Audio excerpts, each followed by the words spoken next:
With the size of Gahanna-Lincoln High School and its nearly 2,400 student enrollment, it would be almost impossible to keep track of everything that goes on here. Luckily, the student-run newspaper The Lions Roar has got you covered.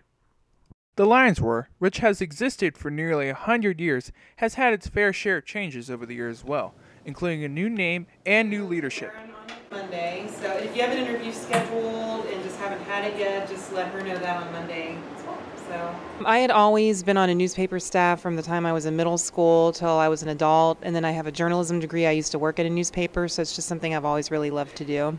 The goal of the Lions Roar is to show students what it is like to work in a real newspaper environment, as well as giving them valuable journalism experience. Topics covered by the Lions Roar include news both locally and nationally, sports for Gahanna and on the national level, as well as exclusive opinion and events that are occurring at the high school.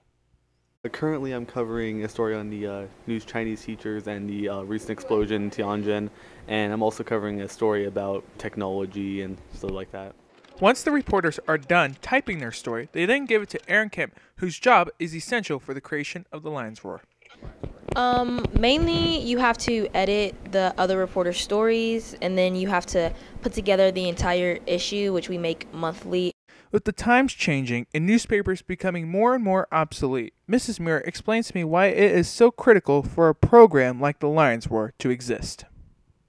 I think having a journalism program, and especially a newspaper program, is important to show students the important focus on writing.